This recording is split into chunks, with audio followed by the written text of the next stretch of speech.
Hello दोस्तों, स्वागत है आप सभी का साइटोमेट के फर्स्ट लेक्चर में। आशा करता हूँ आप सभी अच्छे हो गए। स्टार्ट करते हैं आज का लेक्चर। स्टार्ट करने से पहले 2 मिनट में आपका लूँगा, कुछ इंपॉर्टेंट बातें करनी थी। ठीक है, इंपॉर्टेंट बातों में ये आता है कि साइटोमेट की आपको कुछ प्रोमिसेस हैं जो आप निश्चिंत रह के हमारी प्रोमिसेस पे मान सकते हो। जिसमें फर्स्ट प्रॉमिस ये रहेगा कि आपको 100% कंटेंट की डिलीवरी मिलेगी। कभी भी कंटेंट में समय की पाबंदी के कारण कॉम्प्रोमाइज़ नहीं किया जाएगा। ठीक है, दूसरी आपको गारंटी या प्रॉमिस हमारी ये रहेगी कि 100% क्लैरिटी ऑफ कॉन्सेप्ट्स आपको डिलीवर होगा। आप एक बार हमारा लेक्चर करो, आपको समझ में आने में कहीं दिक्कत नहीं आने वाली। चाहे आप 0 लेवल के स्टूडेंट हो, चाहे आप बहुत इंटेलिजेंट स्टूडेंट हो, ये लेक्चर हर किसी के लिए फिजिबल होगा। क्लियर है। तीसरा पॉइंट ये रहेगा कि ये 1 स्टॉप सॉल्यूशन रहने वाला है। अगर आपने हमारा किसी भी चैप्टर का, किसी भी टॉपिक का एक लेक्चर करते हो तो उसके बाद आपको किसी और प्लेटफॉर्म पे रोम करने की ज़रूरत नहीं पड़ने वाली है, क्योंकि यहाँ पर आपको उस टॉपिक के लिए सफिशिएंट जितनी भी नॉलेज आपको चाहिए, चाहे IIT JEE या फिर नीट या फिर बोर्ड्स के लिए, आपको कहीं भी रोम करने की ज़रूरत नहीं है, किधर भी भटकने की ज़रूरत नहीं पड़ने वाली है। रिलैक्स रहें इस बात के लिए। स्टार्ट करते हैं आज का टॉपिक। केमिस्ट्री से अपन स्टार्टिंग कर रहे हैं साइटोमेट के लेक्चर सीरीज़ का। हमारा फ्लो ऑफ टॉपिक्स में सबसे पहला जो चैप्टर मोल कॉन्सेप्ट है, मोल कॉन्सेप्ट में लगभग 20 लेक्चर होगा, जिसमें कि शुरू के 3-4 lecture some basic concepts of chemistry, जैसे कि हमारे कोटा में पढ़ाया जाता है वैसा ही किया जाएगा। Some basic concepts of chemistry में अपन matter, change, reactions, chemical reaction की बैलेंसिंग करना, उसके बाद classification of matter, properties of matter, इन सब चीज़ों के बारे में जानकारी लेते हैं। ठीक है, 3-4 लेक्चर रहे चलेगा, ये कोई ज़्यादा घबराने की ज़रूरत नहीं है। अगर आप 0 स्टूडेंट हो तो आप ये कर लो, आपका बेस बहुत अच्छा बन जाएगा केमिस्ट्री के लिए। ठीक है, फिर अपन अगला 15-16 लेक्चर मोल कॉन्सेप्ट में पढ़ाई करेंगे, मोल कॉन्सेप्ट की पढ़ाई करेंगे। ठीक है, चलो आपको यहाँ पर मैं कुछ चीज़ें बता देना चाहता हूँ। आप जब मोल कॉन्सेप्ट पढ़ लोगे तो आपको कहीं इधर उधर भटकने की ज़रूरत नहीं है, क्योंकि ये डिटेल्ड कवरेज होगा चैप्टर का, कंप्लीट डिटेल। ठीक है, चाहे आप नीट वाले हो, बोर्ड्स वाले हो या JEE वाले हो, आपको रिलैक्स रहना है, अश्योर रहना है कि आप एक बार जब लेक्चर कर लोगे तो आपको समझ में ना आने की ऐसी कोई समस्या नहीं आने वाली है। तीसरी चीज़ कि आप एक बार हमारा लेक्चर करो, फिर दोबारा आपको रिग्रेट नहीं होगा कि आपने कहीं और से कर लेना था या फिर क्यों इधर समय बर्बाद किया, ऐसा कुछ नहीं फील होगा। एक बार आप चैप्टर फिनिश करो, हम साथ ही साथ सारे के सारे क्वेश्चंस भी करवा देंगे। आप लेक्चर करो, जाके सीधा एग्ज़ाम में बैठो, इस टॉपिक के लिए निश्चिंत रहो। बस इतनी सी बात है, कोई दूसरा सप्लीमेंट बुक ये वो कुछ करने की ज़रूरत नहीं है। एक बार आप लेक्चर करो, PYQs कर लो, सो दैट आपका ब्रेन डेवलप करे, एग्ज़ाम जाके दे दो। सिंपल सी तो बात है। तो आओ स्टार्ट करते हैं आज का topic, mole concept, in fact some basic concepts of chemistry से। तो some basic concepts of chemistry में जो केमिस्ट्री है, ठीक है, केमिस्ट्री की स्टार्टिंग कर रहे हैं ना, तो केमिस्ट्री क्या होता है। तो केमिस्ट्री से स्टार्टिंग करें, केमिस्ट्री के डेफिनेशन से।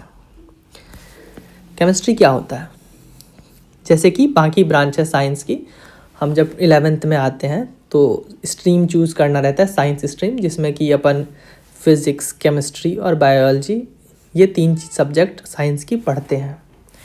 तो ये भी केमिस्ट्री और बायोलॉजी के जैसा एक साइंस की ब्रांच है।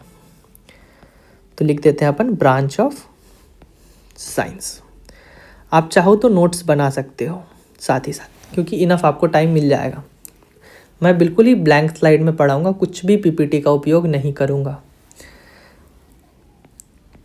ये ब्रांच ऑफ साइंस है, केमिस्ट्री एक ब्रांच ऑफ साइंस है। इसकी स्पेशलिटी क्या है बाकी ब्रांचेस के तुलना में, इसमें डिफरेंस क्या आने वाला है। तो डिफरेंस ये आने वाला है कि ये स्टडी ऑफ मैटर से डील करता है, दैट डील्स विथ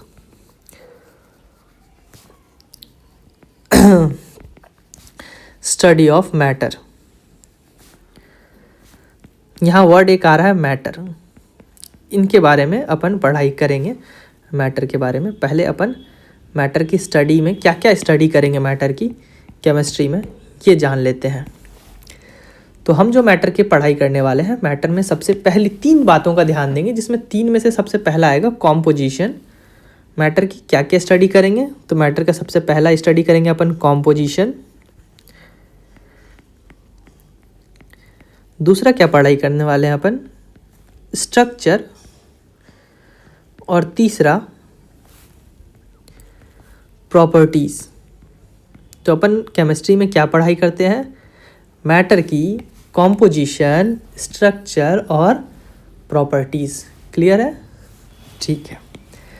जो वर्ड केमिस्ट्री में अपना कॉम्पोजिशन आ रहा है, इस कॉम्पोजिशन का मतलब क्या है? कॉम्पोजिशन से मतलब है amount of types of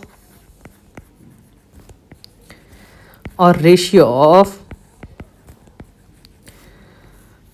constituent particles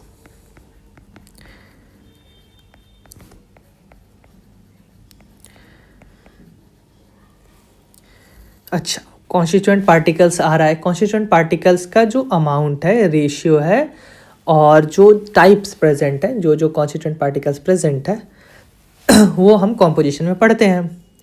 अच्छा, ये कॉन्स्टिट्यूएंट पार्टिकल्स कहने से क्या मतलब है मेरा? चलो आओ ये देखते हैं। सपोज दैट कि ये हमारा मैटर है, ठीक है। मैटर जो है वो छोटे छोटे कॉन्स्टिट्यूएंट पार्टिकल से मिलके बना होता है, जिसे अपन मॉलिक्यूल्स कहते हैं। और मॉलिक्यूल्स जो होता है वो एटम से मिलके बना होता है।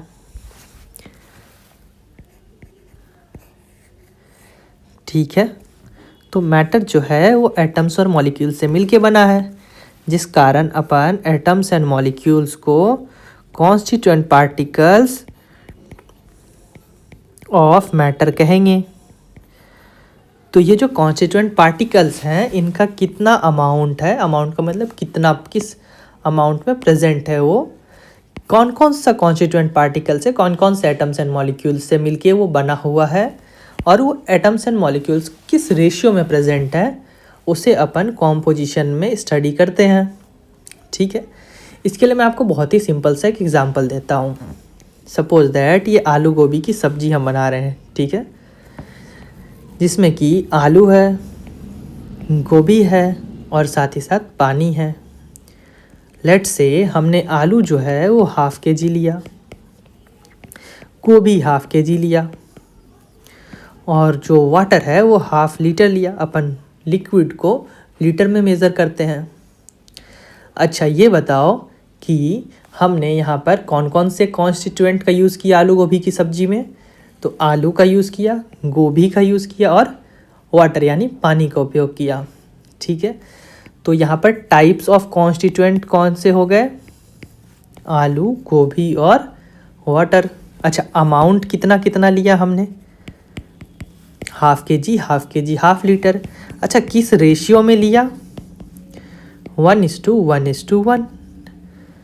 समझ रहे हो? तो टाइप्स ऑफ कॉन्स्टिट्यूएंट ऑफ आलू की सब्जी, आलू गोभी की सब्जी, आलू, गोभी, वाटर। अमाउंट कितना हो गया? ½ kg, ½ kg, ½ लीटर। रेशियो क्या हो गया? 1:1:1 का। तो ये हमारे को आलू गोभी का जैसे कॉम्पोजिशन हमें पता चला, उसी प्रकार हम मैटर की कॉम्पोजिशन भी पढ़ेंगे। उस मैटर में कौन कौन से एटम्स और कौन कौन से मॉलिक्यूल्स हैं, किस रेशियो में प्रेजेंट है, इन चीज़ों की स्टडी अपन कॉम्पोजिशन में करते हैं। ठीक है, कॉम्पोजिशन वर्ड अब कभी भी समझ में आया, पूछने को आ जाए, मतलब बुक में आ जाए, आप पढ़ रहे हो तो क्लियर रहेगा ना कि कॉम्पोजिशन होता क्या है। सिर्फ और सिर्फ कॉम्पोजिशन जैसे दिमाग में आए, कहीं देखने को मिले, क्या आना चाहिए अपन को कि वो कॉन्स्टिट्यूएंट पार्टिकल्स के बारे में बात कर रहा है कि कौन कौन से हैं, किस अमाउंट में है, किस रेशियो में है। क्लियर है? दूसरा बात आता है, जो दूसरी बात आती है ये हमें बताता है स्ट्रक्चर। स्ट्रक्चर में हम अरेंजमेंट पढ़ते हैं कॉन्स्टिट्यूएंट पार्टिकल्स की। मैटर को पढ़ने के लिए अपन को और बेसिक लेवल पे जाना पड़ रहा है। क्या? ये कॉन्स्टिट्यूएंट पार्टिकल्स का अमाउंट देख रहे हैं, कॉम्पोजिशन देख रहे हैं, ठीक है, फिर अरेंजमेंट भी देख रहे हैं, वो किस प्रकार से अरेंज है उस मैटर में। तो अरेंजमेंट ऑफ कॉन्स्टिट्यूएंट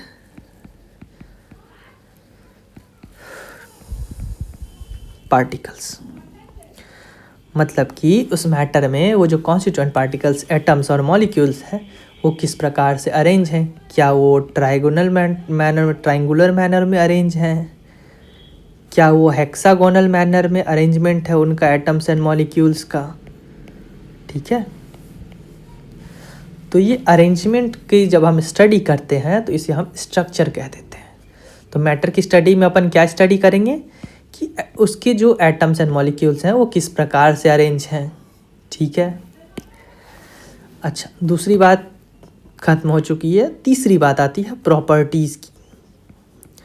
प्रॉपर्टीज़ में अपन पढ़ते हैं, प्रॉपर्टीज़ वर्ड से समझ रहे हो आप, बहुत सिंपल सी वर्ड है कि मतलब कैरेक्टराइजेशन, कैरेक्टर्स, समझ रहे हो उसकी क्या स्पेशलिटी है, स्पेसिफिकेशंस। तो कैरेक्टरिस्टिक्स ऑफ, चलो कैरेक्टर्स ही रहने देते हैं, ठीक है, कैरेक्टर्स या फिर स्पेसिफिकेशंस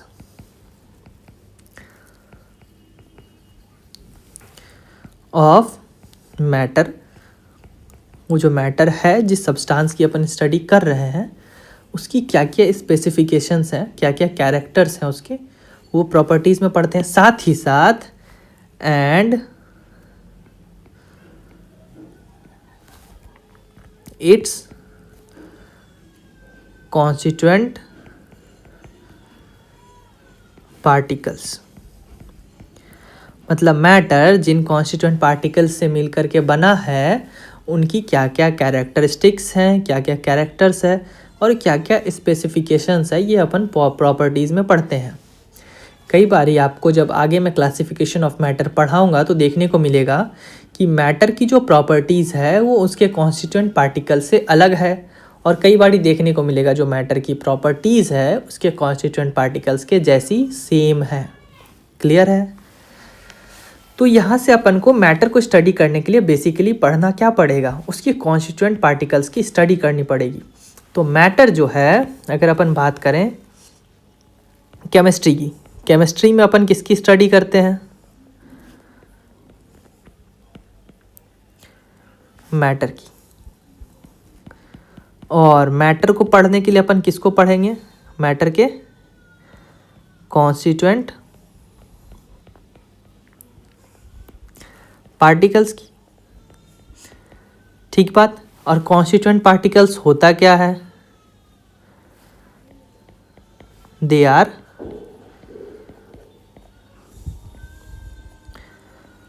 एटम्स एंड मॉलिक्यूल्स। मतलब अपन केमिस्ट्री में पढ़ाई किसकी करते हैं, एटम्स एंड मॉलिक्यूल्स की, है ना।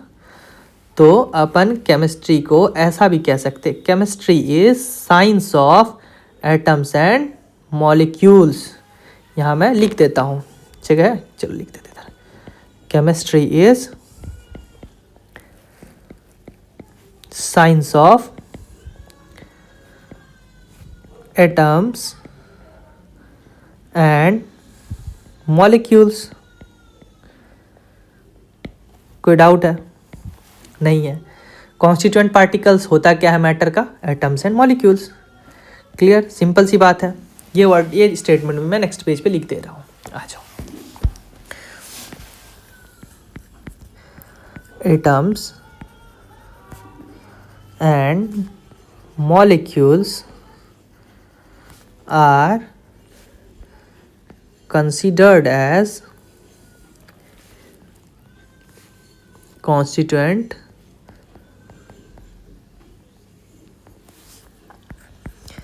particles of matter। Atoms and molecules को क्या बोलते हैं, मैटर के कॉन्स्टिट्यूएंट पार्टिकल्स। क्लियर है? अभी तक अपन ने कहाँ तक कवर कर लिया, केमिस्ट्री साइंस की ब्रांच है जिसमें अपन मैटर की स्टडी करते हैं, मैटर की कॉम्पोजिशन को, स्ट्रक्चर को और प्रॉपर्टीज़ को पढ़ाई करेंगे। मैटर की इन तीन चीज़ों को पढ़ने के लिए हमें उसकी कॉन्स्टिट्यूएंट पार्टिकल्स की arrangement, amount, ratio, characters, specifications, इन चीज़ों को पढ़ना पड़ता है। तो केमिस्ट्री में बेसिकली अपन मैटर को पढ़ाई करेंगे केमिस्ट्री में, ठीक है। और मैटर को पढ़ने के लिए अपन किसको पढ़ना पड़ेगा, तो उसके कॉन्स्टिट्यूएंट पार्टिकल्स को पढ़ना पड़ेगा। और कॉन्स्टिट्यूएंट पार्टिकल्स हैं क्या, एटम्स एंड मॉलिक्यूल्स हैं। तो यहाँ से अपन क्या कह सकते हैं कि केमिस्ट्री क्या है, study of science of atoms and molecules है। क्लियर है आप सभी को? बढ़ें आगे, ठीक है, आ जाओ आगे बढ़ते हैं। इसके बाद हमने बोला कि मैटर की स्टडी करते, तो मैटर होता क्या है। तो मैटर को पढ़ने के लिए सबसे पहले हमें यूनिवर्स को समझना पड़ता है। केमिस्ट्री में यूनिवर्स को मैटर और नॉन मैटर में बांटा गया है, ठीक है। अपन इसको दूसरे तरीके से और कह सकते हैं, केमिस्ट्री में यूनिवर्स को मैटर प्लस एनर्जी में बांटा गया है, और इसके अलावा जो खाली जगह बच गया, मैटर और एनर्जी के अलावा जो स्पेस बच गया, जो जगह खाली बच गई, उसे स्पेस कह देते हैं। कोई दिक्कत है? तो यूनिवर्स क्या हो गया? मैटर, एनर्जी और स्पेस से मिल करके जो बनता है उसे यूनिवर्स कहते हैं। स्पेस क्या है? वॉइड, वॉइड का मतलब खाली जगह, void between matter and energy, ठीक है। अच्छा, जब बात मैटर की आई है तो हम सभी को बहुत ही बचपन से पढ़ाया जाता है व्हाट इज़ मैटर। मैटर होता क्या है, ठीक है। मैटर क्या होता है? एनीथिंग, ऐसी कोई भी चीज़ जिसके पास खुद की मास हो और वॉल्यूम हो। Anything that has mass, volume and can be sensed, मतलब फील किए जा सकते हैं, सेंस की जा सकती है, एहसास किया जा सकता है, महसूस किया जा सकता है by any of our 5 sense organs. Matter ऐसे कोई भी वस्तु, कोई भी चीज़ को बोल सकते हैं जिसके पास खुद की मास हो, वॉल्यूम हो और 5 में से किसी भी एक सेंस ऑर्गन से वो फील की जा सके। अच्छा, 5 सेंस ऑर्गन के बारे में आपको पता होगा ना, क्या क्या होता है? आई होता है, नोज़ होता है, ईयर होता है, टंग होता है, स्किन होती है। इनमें से किसी न किसी एक चीज़ से वो फील की जा सकती है, तो उसे मैटर कहेंगे। यहाँ पे वर्ड आ रहा है मास और वॉल्यूम। मैटर के पास क्या होगा? खुद का मास होगा और वॉल्यूम होगा। तो मास से क्या मतलब है? मास का मतलब आप समझते हो क्या होता है? जैसे मैं इसकी बात करूं, इसमें मास क्या है तो आप क्या बोलोगे? इसके अंदर जो अमाउंट ऑफ सब्सटेंस है, इसके अंदर जो छोटे छोटे कण मौजूद हैं जिनसे ये मिलकर के बना है, उसे हम मास कहेंगे इसका, ठीक है। जैसे अपन एक बोरी लेते हैं और उस बोरी में अपन ने बहुत सारा बालू भर दिया, ठीक है, मिट्टी भर दी हमने। मिट्टी के जो पार्टिकल्स मौजूद हैं उनकी जो अमाउंट होगी उस बोरी में, वो क्या कहलाएगी? उस बोरी की मास कहलाएगी, उस सैक का मास कहलाएगा। तो मास का क्या मतलब होता है? अमाउंट ऑफ सब्सटेंस, ठीक है, अमाउंट ऑफ सब्सटेंस, या ऐसा और लिख देते हैं present in matter,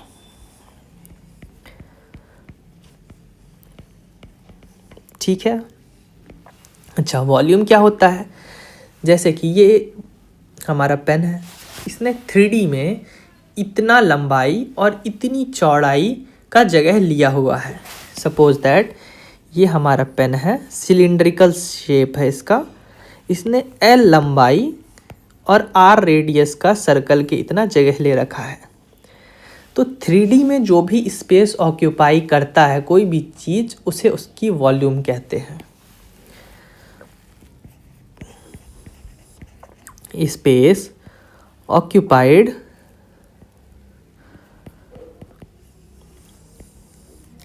in 3D में जो भी स्पेस ले रहा है उसे अपन वॉल्यूम कहते हैं। क्लियर है यहाँ तक? तो भाई साहब, एनर्जी क्या होता है? मैटर तो अपन समझ गए, यूनिवर्स में मैटर आपने सर बोला कि मैटर है, तो हम समझ गए अच्छा मैटर वो है जिसके पास मास और एनर्जी है। और मास क्या है? जो अमाउंट ऑफ सब्सटेंस है उसके अंदर। वॉल्यूम क्या है? जितनी वो जगह ले रहा हो। तो अपन ने मैटर के बारे में तो समझ गए कि यूनिवर्स में मैटर होता है। जो दूसरा पार्ट सर आपने बताया वो क्या था? एनर्जी। तो एनर्जी क्या है भाई? एनर्जी ये होता है, it is the capacity to do work. किसी कार्य को करने की क्षमता, वो क्या कहलाती है? एनर्जी कहलाती है। अच्छा, एनर्जी के पास खुद का मास और वॉल्यूम नहीं होता है, ठीक है। अगर इसके पास खुद का मास और वॉल्यूम नहीं है तो ये काम करेगा कैसे? ये काम मैटर से करवाएगा। तो matter do work with help of energy. Matter खुद नहीं काम कर सकता अकेले से, उसको एनर्जी की हेल्प लेनी पड़ती है। क्लियर है? वर्क करने के लिए मैटर को एनर्जी की सपोर्ट चाहिए होती है, और एनर्जी क्या है? किसी वर्क को करने की कैपेसिटी है। क्लियर है? एनर्जी के पास ना मास होगा ना वॉल्यूम होगा, ना तो वो कोई जगह ऑक्यूपाई करेगी, ना उसका कोई अंदर पार्टिकल्स मौजूद होंगे। क्लियर है? आ जाओ अगला देखते हैं। अगली बात जो है हमारी ये है, हम अगर ब्रॉडर टर्म्स में जैसे कहें तो कह सकते हैं कि यूनिवर्स जो होता है वो मैटर प्लस नॉन मैटर से मिलके बना है, ठीक है। अच्छा, मैटर और नॉन मैटर से मिलके बना है। क्लियर? मैटर तो हमें पता चल गया। ये नॉन मैटर कौन सी बला है सर नया? नॉन मैटर कुछ भी नहीं। मैटर के पास क्या होना चाहिए था बताओ? मास होनी चाहिए और वॉल्यूम होना चाहिए। नॉन मैटर के पास ना तो खुद का मास होता है ना तो वॉल्यूम होता है, ठीक है। नॉन मैटर में क्या क्या आ जाएगा? तो नॉन मैटर में हमारा एनर्जी आ जाएगा, ठीक है, स्पेस आ जाएगा, इसके अलावा इमोशंस आ जाएंगे, ये सारी की सारी चीज़ें, या फिनोमिना आ जाएगा। कोई सा भी प्रोसेस को फिनोमिना भी कहते हैं। ये सारे के सारे क्या कहलाएंगे? नॉन मैटर कहलाएंगे। इनके पास कोई मास और वॉल्यूम नहीं होता है। क्लियर है? ये अपन ब्रॉडर टर्म्स में कह सकते हैं। इतना लिखो आप। एक मिनट पानी पी लेता हूँ।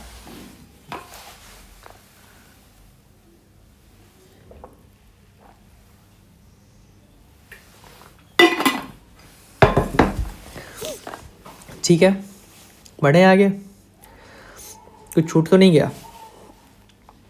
आओ क्वेश्चन करते हैं।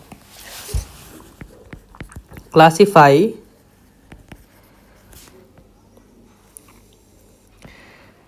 द फॉलोइंग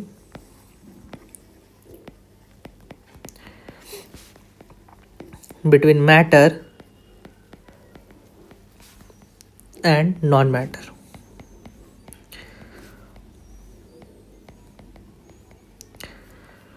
ठीक है, मैटर के लिए क्या करना, आप m लिख देना, और नॉन मैटर के लिए नॉन मैटर nm लिख देना। क्लियर है? मैं दे रहा हूं आपको एग्जांपल्स। पेन, उसके बाद अपन बुक, अच्छा थोड़ा टफ, लाइट, और थोड़ा टफ, फोटॉन,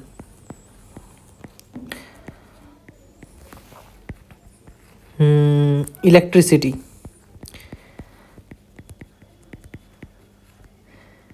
अच्छा सिक्स्थ क्या दे दूं आपको? इलेक्ट्रॉन्स बता दो। उसके बाद मुझे आप हीट बता दो। फटाफट जल्दी जल्दी रिप्लाई करो गाइस। 8वां मैं क्या बोल दूं? रेनफॉल बोल देता हूँ, बारिश। अच्छा 9वां क्या बता दूं आपको? चलो ड्रॉप ऑफ रेन बता दो। क्लियर है? बताओ फटाफट बताओ कौन कौन सा क्या क्या चीज़ें हैं। अच्छा चलो एक और मेमोरी क्या होगा? एक और कर लें? आ जाओ। ब्रेन क्या होगा? एक और आ जाओ। एक और में अपन ले लेते हैं क्या? हैप्पीनेस ले लो। आ जाओ जल्दी बताओ सबके कौन से क्या क्या हैं। तो बुक पेन के पास क्या मास होता है? हाँ। वॉल्यूम ऑक्यूपाई कर रहा है वो? यस। स्पेस ऑक्यूपाई कर रहा है तो ये मैटर। बुक के पास क्या मास है? यस। लाइट क्या होगी? क्या उसके पास मास है? अरे नहीं स्पेस ऑक्यूपाई कर ना नॉन मैटर। फोटोन ऐसी चीज़ होती है जिनसे मिल करके लाइट रेज बनी होती है, तो वो क्या हो जाएगा? मैटर। ठीक है। उसके बाद आता है इलेक्ट्रिसिटी क्या होगा? इलेक्ट्रिसिटी हो जाएगा फ्लो ऑफ इलेक्ट्रॉन्स। ये एक फिनोमिना है, तो फिनोमिना क्या हो जाएगा? ये नॉन मैटर हो जाएगा। ठीक है। इलेक्ट्रॉन्स क्या होगा? इलेक्ट्रॉन्स के पास खुद का मास होता है ना, तो इलेक्ट्रॉन्स क्या हो जाएगा? मैटर हो जाएगा। हीट एनर्जी है, लाइट एनर्जी है, उसी प्रकार हीट एनर्जी है, ये क्या हो जाएगा? Non matter. अच्छा रेनफॉल क्या होगा? एक फिनोमिना है, ऑब्वियसली नॉन मैटर होगा। ड्रॉप ऑफ रेन ये क्या हो जाएगा? बारिश की बूंद क्या होगा? H2O वाटर है यार, वो वाटर का खुद का मास वॉल्यूम सब होता है, मैटर होगा। मेमोरी याददाश्त क्या? फीलिंग इमोशंस इससे कुछ रिलेटेड है क्या? मास होता है उसका? नहीं होता, तो क्या हो जाएगा? Non matter. अच्छा जी ब्रेन खोपड़ा, किसी का खाली होगा किसी का भर्ती होगा। अगर खाली है ना वो, तो पर उसका वॉल्यूम तो है बाबा, तो क्या होगा? वो मैटर हो जाएगा। हैप्पीनेस क्या होगा? इमोशन है ना, तो वापस से नॉन मैटर हो जाएगा। क्लियर है? बढ़े आगे आ जाओ। जिसने लिखा नहीं है लिख लेना, अपन बढ़ते हैं आगे। यहाँ पे ना अपन को एक टर्म पता चलेगी जिसे कहते हैं, एक लॉ है, law of conservation of mass. ठीक है, law of conservation of mass. और दूसरा क्या कहता है? एक और लॉ है, law of conservation of energy. Clear है? दो लॉज हम सब ने बचपन से पढ़ रखा है यार, बहुत ही बेसिक चीज़ है। क्या? बोलो जल्दी फटाफट बोलो फटाफट, क्या है? दिस स्टेट्स दैट मास या मैटर के पास मास होता है, can't be created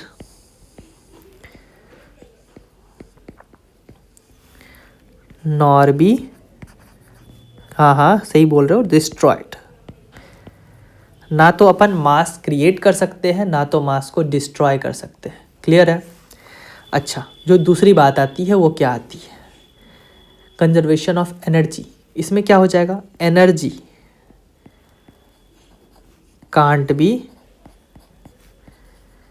created nor be destroyed. Clear है? एनर्जी को ना तो अपन बना सकते हैं और ना ही डिस्ट्रॉय कर सकते हैं। इसका मतलब हमने यो यूनिवर्स का दो एस्पेक्ट्स पढ़ा था। क्या पढ़ा था? यूनिवर्स में दो चीज़ें तो अपनी आई थी ना, एक तो था मैटर और दूसरा क्या था? Non matter.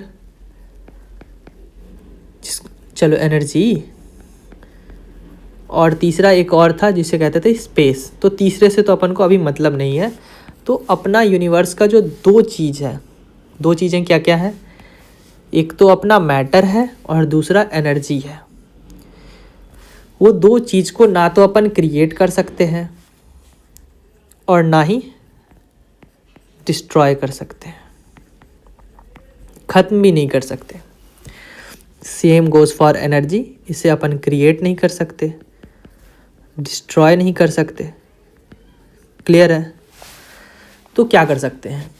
इसके लिए आइंस्टीन साहब ने आगे आकर के हमें एक बहुत ही अच्छा प्यारा सा इक्वेशन दिया था। ठीक है, इसका एक एक्सटेंडेड वर्जन दिया था। एक्सटेंडेड वर्जन क्या दिया था उन्होंने?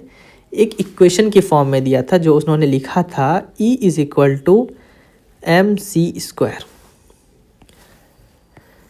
जहाँ पर E stands for energy, M stands for mass and C stands for speed of light. कोई दिक्कत है? नहीं।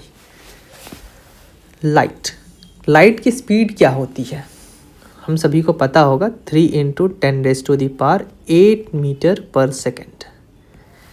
तो जब भी कोई ऑब्जेक्ट लाइट के स्पीड के स्क्वायर टाइम्स वेलोसिटी से चलती है, समझ रहे हो, अगर हमारी स्पीड 2 मीटर पर सेकेंड है तो वो 4 मीटर पर सेकेंड से चलने लगे। उसी प्रकार लाइट की स्पीड 3 × 10⁸ है, तो 3 × 10⁸ मीटर पर सेकेंड का अपन स्क्वायर जब कर देंगे, तो जब उस स्पीड से कोई भी ऑब्जेक्ट चलने लगे तो उसकी जो मास है ना, वो एनर्जी के फॉर्म में कन्वर्ट हो जाती है। तो आइंस्टाइन साहब ने क्या कहा था? अल्बर्ट आइंस्टीन, इनको क्रेडिट देना ज़रूरी है ना यार, इतना बहुत ही प्यारा सा, इतना कॉम्प्लेक्स अपने को इक्वेशन दिया उन्होंने साइंस की फॉर्म में। तो ये क्या कहते हैं कि mass and energy are interconvertible, मतलब कि एक दूसरे में बदल सकते हैं। कब? At speed equal to square of speed of light. Light के स्पीड के स्क्वायर टाइम्स स्पीड से जब भी कोई ऑब्जेक्ट चलता है तो उसका मास जो है एनर्जी के फॉर्म में कन्वर्ट हो जाता है। कोई डाउट है? ग्लास है यार, फिसल जाती है हाथ। कोई नहीं, चलो यहाँ तक क्लियर है। बढ़े आगे। छापो फटाफट छापो गाइस, साथ ही साथ नोट्स बना लिया करो।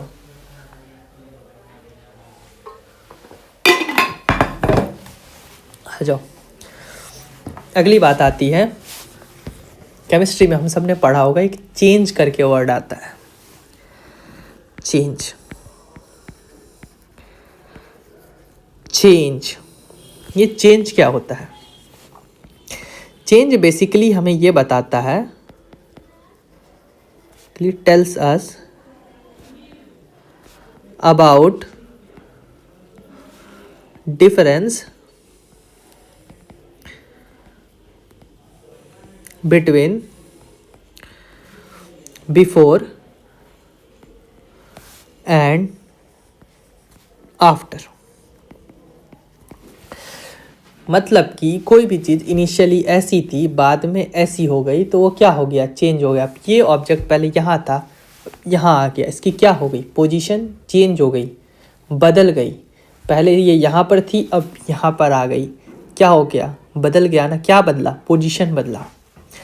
तो चेंज में होता क्या है? चेंज में कोई भी चीज़ कांस्टेंट नहीं रहती है। Anything when does not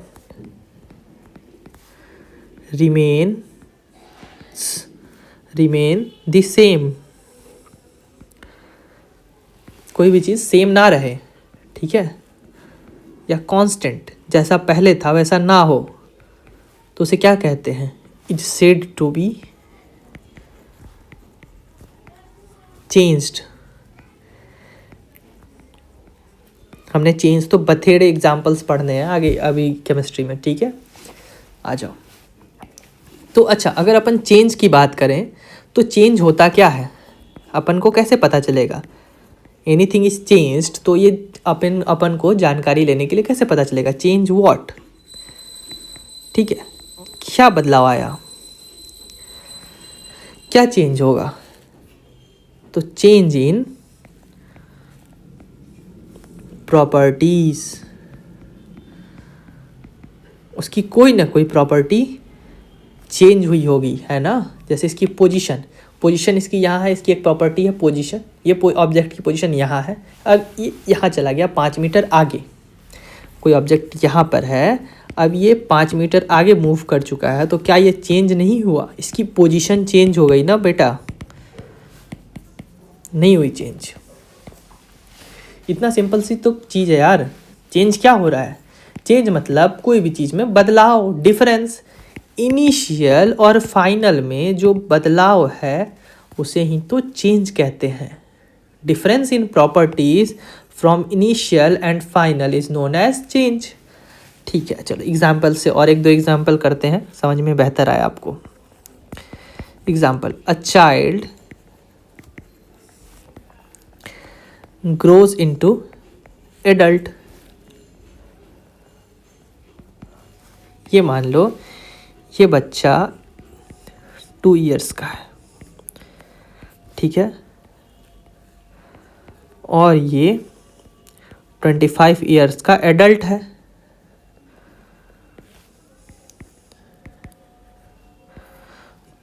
two years old child and 25 years old adult में डिफरेंस क्या आएगा?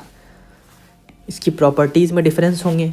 इसके पास मुस्टैच होगा, ये खुद से खुद चल पाएगा, एडल्ट चल फिर पा रहा होगा, अपनी बात कह पा रहा होगा, खुद कमा पा रहा होगा, पढ़ लिख पा रहा होगा, किसी पे डिपेंडेंट नहीं है, ये इंडिपेंडेंट है। अच्छा, ये बच्चे का क्या हाल है भाई? 2 साल का बच्चा है, अभी ठीक से चल नहीं पा रहा है, वो लुढ़क जाता है, गिर जाता है, उसके पे मूंछ नहीं होंगी, दाढ़ी नहीं होगी, बड़े बड़े बाल नहीं होंगे उसके, है ना। तो ये क्या हो गया, जब छोटा बच्चा बड़ा हुआ तो इसकी प्रॉपर्टीज़ क्या हो गई? चेंज हो गई। क्या हो गई? Change in properties.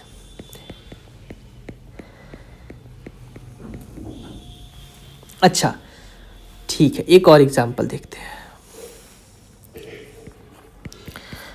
A paper is torn. हमने एक पेपर को फाड़ दिया, ठीक है, सपोज दैट ये पेपर था, अब इसको अपन ने क्या किया? टॉर्न किया, फाड़ दिया, ऐसे ऐसे पीसेस में ये बिखर गया, 3-4 टुकड़ों में अपन ने उसको बांट दिया। तो क्या हो गया भाई? ये पहले इंटैक्ट था, अब वो क्या हो गया? इंटैक्ट से टॉर्न आउट हो चुका है, फट चुका है, अलग अलग पीसेस में बिखर चुका है। तो ये क्या हुआ? इसकी प्रॉपर्टी चेंज हो गई। क्या चेंज हो गई? Property changed from intact two pieces. पहले वो इंटैक्ट था, अब पीसेस में बदल चुका है, ये चेंज आ गया। चेंज में बदलाव हो रहा है, क्या बदलाव हो रहा है? उसकी प्रॉपर्टी चेंज हो रही है। क्लियर है बेटा? आगे बढ़ते हैं, आ जाओ। एक और एग्जाम्पल करते हैं। अपन तो ये डेली लाइफ का एग्जाम्पल देख लिया ना, अब एक केमिस्ट्री की एग्जाम्पल देखते हैं। आ जाओ। एक एग्जाम्पल है मेल्टिंग ऑफ आइस।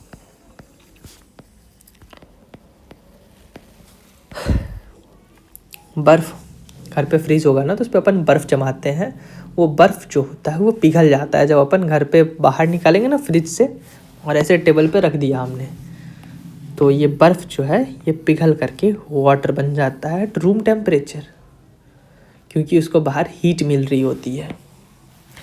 सो ऐसा कह सकते हैं कि H2O सॉलिड था जो कि आइस है, ठीक है। ये क्या बन गया? H2O लिक्विड वाटर, ठीक है। यहाँ पर मान लेते हैं अपन 0 डिग्री सेल्सियस था, यहाँ 25 डिग्री सेल्सियस था। ठीक है, ये एक कंडीशन 1 है और कंडीशन 2 है ये।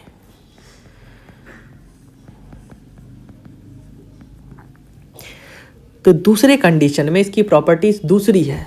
कंडीशन 1 पे इसकी प्रॉपर्टी क्या है? इसकी प्रॉपर्टी 1 ये है कि ये ऑब्जेक्ट, ये जो मैटर है, ये एक सॉलिड है। अच्छा, कंडीशन 2 पर क्या है इसकी प्रॉपर्टी?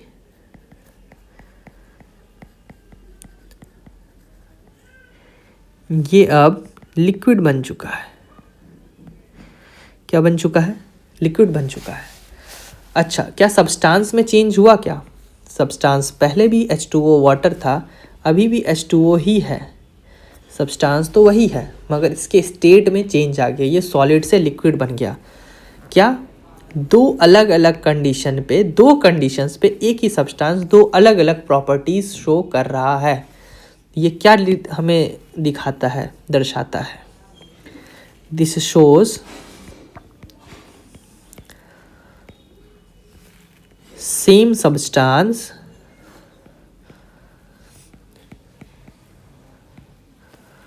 चेंजेस का मतलब है show different property.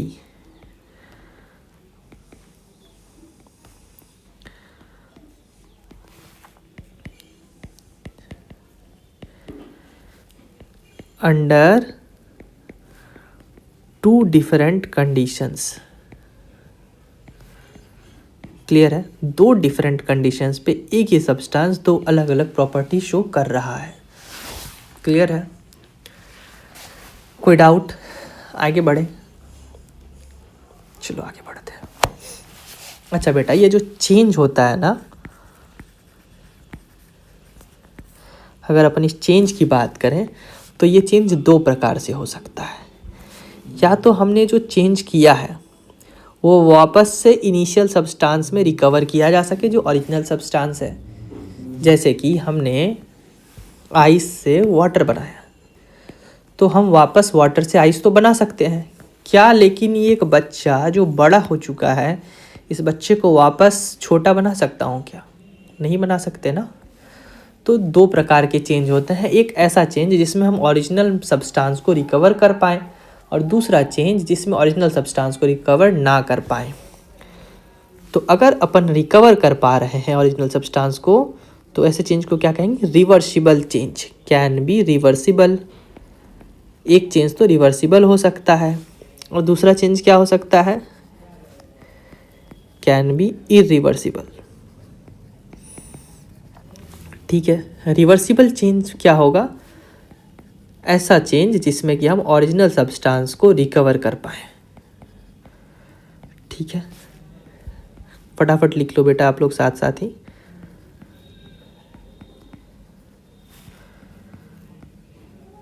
Irreversible change. अच्छा, रिवर्सिबल चेंज कैसे होते हैं? बाई डायरेक्शनल होता है। मतलब हम छोटे से बड़ा बनाए, लेकिन बड़ा से छोटा तो नहीं बन पाया, तो यूनिडायरेक्शनल चेंज है।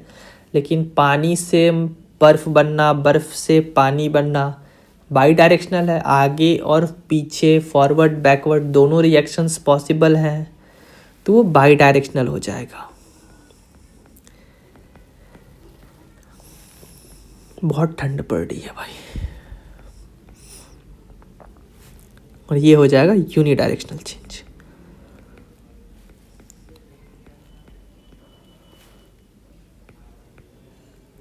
अपन को टाइम वेस्ट नहीं करना है, 40-45 मिनट जितनी देर पढ़ेंगे ढंग से पढ़ेंगे। ठीक है। अच्छा, रिवर्सिबल चेंज के बारे में अपन कुछ बातें लिख लेते हैं। रिवर्सिबल चेंज में क्या होता है?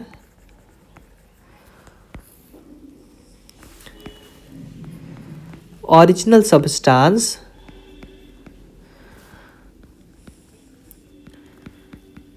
Can be recovered after change. Suppose that, जो हमने एग्जाम्पल दिया उसका एक डिफरेंट एग्जाम्पल लेते हैं। H2O हमने लिक्विड से क्या किया, चेंज करके H2O गैस बना दिया। ठीक है, ये जो H2O लिक्विड से H2O गैस बना है, हमने इसको टेम्परेचर राइज किया, हीट दिया, तो ये गैस बन गया। अगर अपन वापस से टेम्परेचर लो करेंगे तो क्या हो जाएगा, ये वापस से गैस से लिक्विड में बदल जाएगा। तो ये क्या हो गया, बाई डायरेक्शनल चेंज। अच्छा बेटा, RF और RB का मतलब समझ लो क्या है। RF यहाँ पे मैं बता रहा हूँ, ये फॉरवर्ड रिएक्शन हो रहा है, forward and backward both reactions possible. Clear है, ठीक है। अच्छा, दूसरा कौन सा आता है, इरिवर्सिबल चेंज।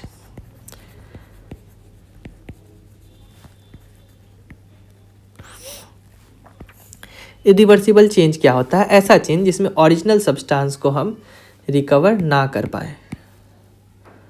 ठीक है, original substance can't be recovered.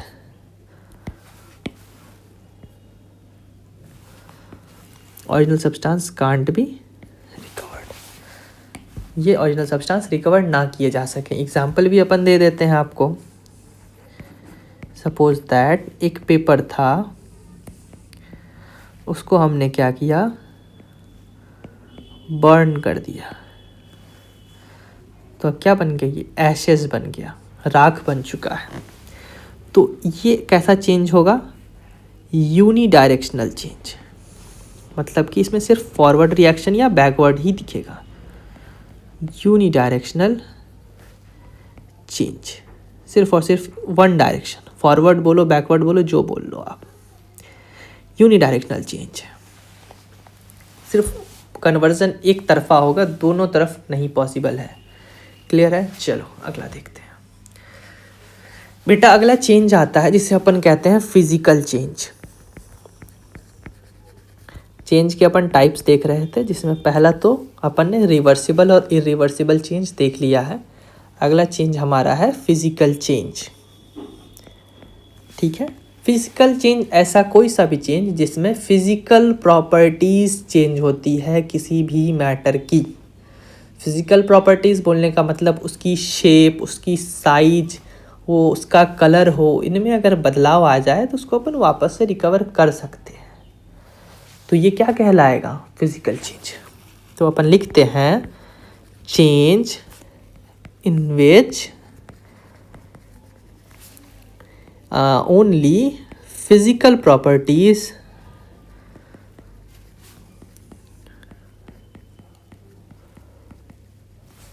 of a substance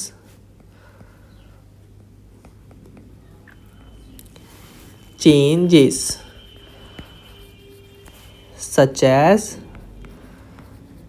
shape, size, appearance, texture etcetera. Without, इसमें बस फिजिकल प्रॉपर्टीज चेंज होंगी, केमिकल प्रॉपर्टीज, केमिकल कॉम्पोजिशन में कोई चेंज नहीं आएगा। अच्छा मैं समझ गया, डाउट क्या आ रहा है भाई, ये फिजिकल प्रॉपर्टीज क्या है, shape, size, appearance, chemical properties बताने वाला हूँ, रुको थोड़ा सब्र करो। without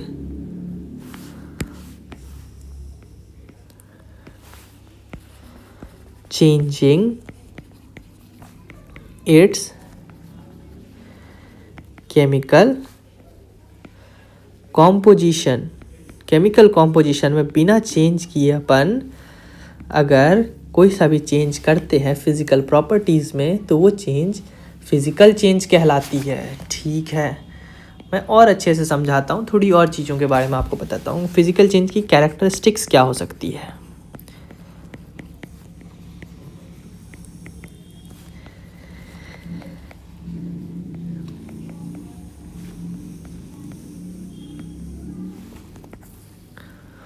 characteristics of physical change, जिसमें पहला आएगा कि chemical composition,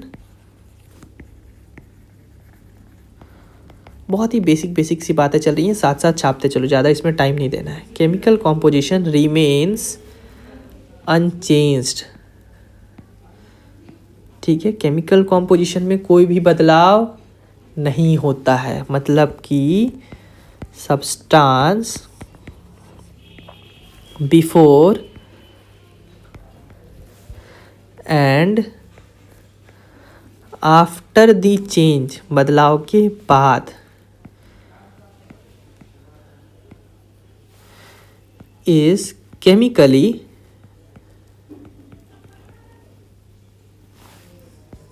identical.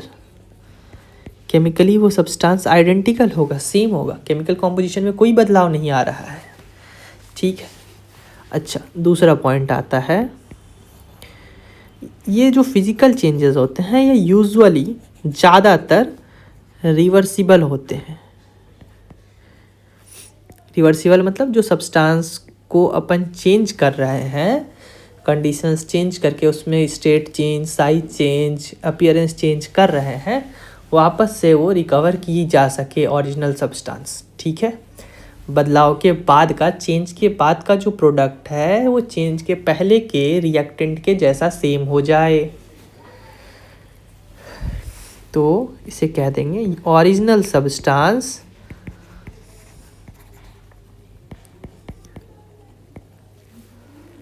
Can be often recovered. Physical changes में ऐसा होता है कि उसे हम रिवर्सिबल कर सकते हैं, ज़्यादातर मतलब कुछ एक्सेप्शंस तो हैं, शब्दों का माया जाल है, ध्यान देना है, ठीक है। समटाइम्स फिजिकल चेंज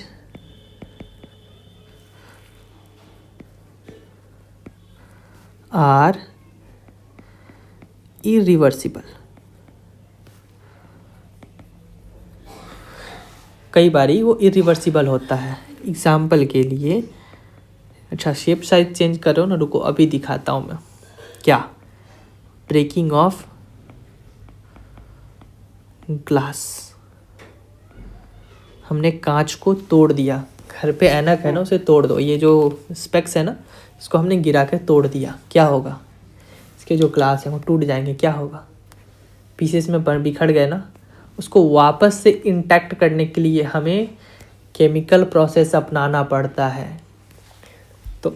तो ये कैसा चेंज हुआ? Irreversible change. तो फिजिकल चेंज भी कई बारी इरिवर्सिबल हो सकते हैं। ब्रेकिंग में क्या होता है? बस उसकी शेप चेंज हो गई भाई, और तो कुछ हुआ नहीं, तो फिजिकल चेंज है।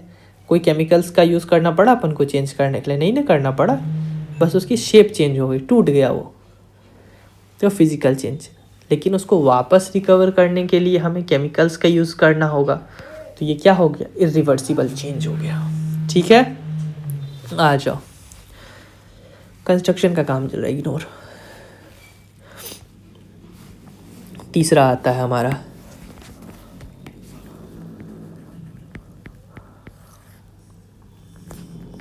अगर हमारा कोई भी केमिकल कॉम्पोजिशन को छेड़छाड़ नहीं किया गया है सब्सटेंस में, तो क्या न्यू सब्सटेंस बनेगा? नहीं, सब्सटेंस तो वही है, मैंने बताया ना। पानी को अपन ने लिक्विड से वेपर बना दिया, या पानी को लिक्विड से बर्फ़ बना दिया, पानी तो पानी है, सब्सटेंस तो चेंज नहीं हुआ, सब्सटेंस तो वही है, बस एक टू डिफरेंट कंडीशंस है। तो no new substance is formed.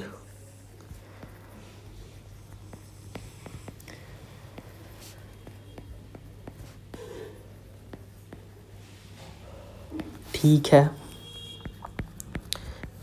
चौथा कैरेक्टरिस्टिक्स क्या है कि इसमें ओनली फिजिकल प्रॉपर्टीज चेंज होती है, ओनली फिजिकल प्रॉपर्टीज चेंज। अभी मैं प्रॉपर्टीज़ की बात कर रहा हूँ, 1 मिनट बस सब्र करो। फिजिकल प्रॉपर्टीज चेंज का मतलब क्या होता है? उसकी शेप, साइज या स्टेट मतलब वो सॉलिड है, लिक्विड है, गैस है, किस फॉर्म में है, उसकी स्टेट चेंज हो सकती है,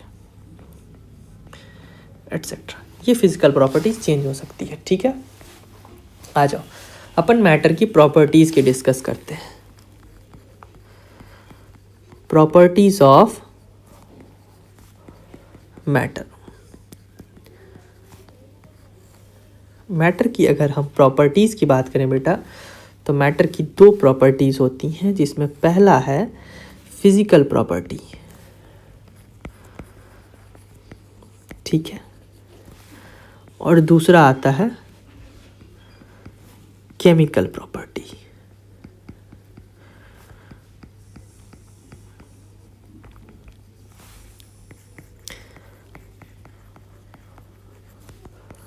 ठीक है, पहला हो गया फिजिकल प्रॉपर्टी और दूसरा हो गया केमिकल प्रॉपर्टी। फिजिकल चेंज में क्या चेंज होगा, फिजिकल प्रॉपर्टी चेंज होंगी, और जब केमिकल चेंज होगा तो केमिकल प्रॉपर्टी चेंज होगी। इतना तो सिंपल सी बात है। अच्छा, फिजिकल प्रॉपर्टी क्या होती है, ऐसी properties which can be studied without changing the identity of substance। Substance की आइडेंटिटी को बिना चेंज किए जो प्रॉपर्टीज़ को हम स्टडी कर सकते हैं वो फिजिकल प्रॉपर्टी कहलाता है। आइडेंटिटी चेंज मतलब देख लो ज़रा, H2O सॉलिड मतलब कि आइस, मैंने बता दिया आइस का वाटर, बर्फ़ का पानी बना दिया, तो H2O जो सॉलिड था वो अब H2O लिक्विड बन चुका है। ठीक है, तो H2O सॉलिड से जो लिक्विड बनने का प्रोसेस है, ये प्रोसेस में जो उसका स्टेट का चेंज हुआ है, जिस प्रॉपर्टी की चेंज हुई है उस प्रॉपर्टी को चेंज को अपन क्या कहते हैं, स्टेट। प्रॉपर्टी चेंज क्या है,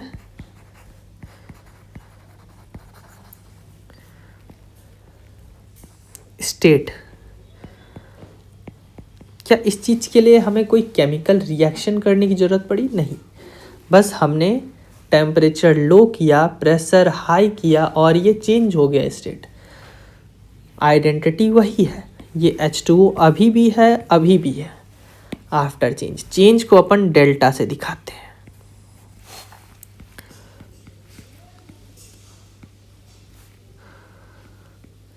ठीक है,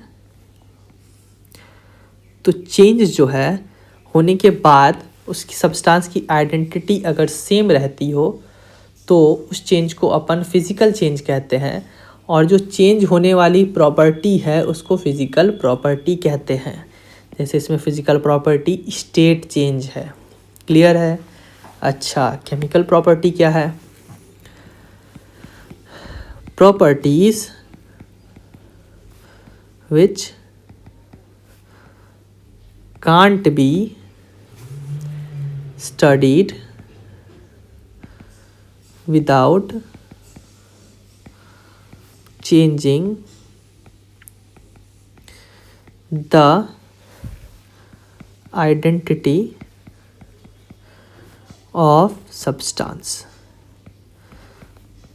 सब्सटेंस की आइडेंटिटी चेंज किए बिना हम अगर किसी प्रॉपर्टी की स्टडी नहीं कर सकते हैं तो वो प्रॉपर्टी केमिकल प्रॉपर्टी कहलाती है। एग्जाम्पल के लिए हम आपको एक न्यूट्रलाइजेशन रिएक्शन दिखाते हैं। तो न्यूट्रलाइजेशन रिएक्शन जो होता है बेटा, न्यूट्रलाइजेशन रिएक्शन जो होता है वो क्या होता है?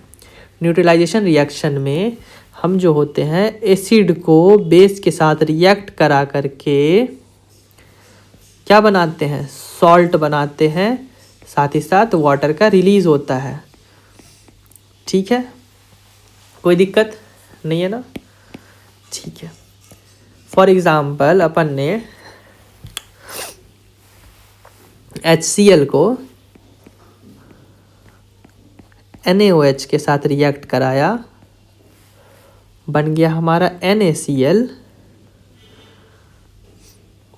और वाटर H2O। ठीक है, इसमें बेटा जो HCl था इसकी जो होगी एसिडिटी दूसरी होगी। ठीक है, इसकी जो केमिकल प्रॉपर्टी बेसिसिटी इसकी दूसरी होगी। और सॉल्ट के लिए तो अपन एसिडिटी बेसिसिटी से बात ही नहीं कर सकते ना, तो सॉल्ट के लिए ये केमिकल प्रॉपर्टी दूसरा होगा, इसकी एसिडिटी बेसिसिटी डिफाइन ही नहीं कर पाएंगे। तो क्या हुआ, प्रॉपर्टी में इसके चेंज आ गया है ना। HCl की जो प्रॉपर्टी थी NaCl की वो प्रॉपर्टी नहीं है, NaOH की जो प्रॉपर्टी थी वो NaCl की प्रॉपर्टी नहीं है। अच्छा, इसके साथ साथ यहाँ एक और दुर्घटना हो चुकी है। बोलो क्या हुई है? HCl से NaCl बना और NaOH से भी NaCl बना और साथ ही साथ वाटर भी बन रहा है। इसका मतलब क्या समझ रहे हो आप? आइडेंटिटी चेंज हो गई, आइडेंटिटी चेंज हो गई। तो यहाँ पर हमने एसिडिटी बेसिसिटी को स्टडी करने के लिए सॉल्ट फॉर्मेशन करना पड़ा। इसकी प्रॉपर्टीज़ को स्टडी करने के लिए हमने क्या किया, आइडेंटिटी को चेंज किया। ठीक है, तो एसिडिटी बेसिसिटी ऐसी केमिकल ऐसी प्रॉपर्टीज़ को स्टडी करने के लिए हमें केमिकल रिएक्शंस कराने पड़ते हैं। तो अगर केमिकल रिएक्शंस कराने की ज़रूरत पड़ रही है किसी भी प्रॉपर्टी को स्टडी करने के लिए, तो उसे क्या कहेंगे, केमिकल प्रॉपर्टीज़। क्योंकि यहाँ पर आइडेंटिटी सब्सटेंस का चेंज हुआ है। अब HCl नहीं है, वो NaCl है, NaOH नहीं है, वो NaCl में जा चुका है उसका Na, और H2O बन चुका है जो उसका OH था, वो इसके H+ आयन से रिएक्ट करके identity has been changed. So to study these properties we have to do identity change, hence these properties are known as chemical properties। Clear है? आ जाओ एक दो और एग्जांपल्स देखते हैं। सपोज दैट अपन एक डिकम्पोजिशन रिएक्शन लेते हैं। न्यूट्रलाइजेशन रिएक्शन क्यों बताते हैं अपन इसको, क्योंकि एसिड के साथ बेस को रिएक्ट जब करा रहे हैं तो सॉल्ट बन रहा है, तो ऐसे रिएक्शंस को न्यूट्रलाइजेशन रिएक्शन कहते हैं। डिकम्पोजिशन रिएक्शन में ब्रेक डाउन होगा सब्सटेंस का। न्यूट्रलाइजेशन में न्यूट्रलाइजेशन होता है एसिड बेस का, डिकम्पोजिशन में सब्सटेंस का ब्रेक डाउन होगा। देखो, डिकम्पोजिशन रिएक्शन, डिकम्पोजिशन रिएक्शन की बात करें तो क्या हो सकता है, CaCO3 कैल्शियम कार्बोनेट, जब उसको अपन ने हीट दिया तो कैल्शियम ऑक्साइड प्लस में CO2 में टूट चुका है। ये कैसा रिएक्शन है, डिकम्पोजिशन। क्या CaCO3 अब CaCO बन चुका, CaO बन चुका है? इसका मतलब आइडेंटिटी चेंज करना पड़ा। क्यों चेंज करना पड़ा? To study certain properties.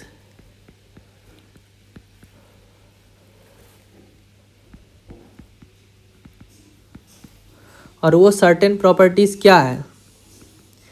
वो सर्टेन प्रॉपर्टीज ही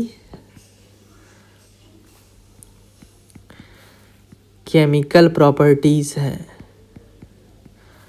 तो ऐसी सभी प्रॉपर्टीज जिनको स्टडी करने के लिए आइडेंटिटी का चेंज करना पड़े वो केमिकल प्रॉपर्टीज़ है। और अगर आइडेंटिटी को चेंज किए बिना ऐसी प्रॉपर्टीज स्टडी की जा सकती है तो उसे फिजिकल प्रॉपर्टी कहते हैं। क्लियर है? केमिकल प्रॉपर्टीज़ के बहुत सारे एग्जाम्पल्स हैं, हम बताते हैं आपको एग्जाम्पल सब। सपोज दैट अपन ने दो एग्जाम्पल तो पिछले पेज पे देख रखा है। एसिडिटी, ठीक है, एसिडिक स्ट्रेंथ को मेज़र करने के लिए एसिडिटी पढ़ते हैं। बेसिसिटी,